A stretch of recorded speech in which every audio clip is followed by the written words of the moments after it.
హాకిని ముద్ర అండి.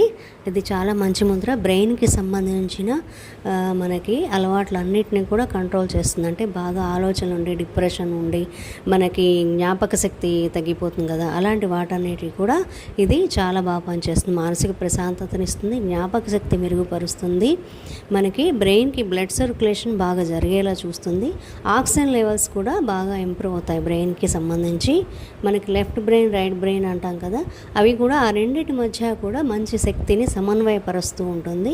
బ్రెయిన్కి సంబంధించిన మనకి ఉన్న డిసీజెస్ అన్నీ కూడా దీనివల్ల కంట్రోల్ అవుతాయని చెప్తున్నారు. బ్రెయిన్ బాగా పనిచేస్తుంది, మరింత చురుగ్గా మెదడు యొక్క పనితీరుని అభివృద్ధి పరుస్తుంది అని చెప్తున్నారు.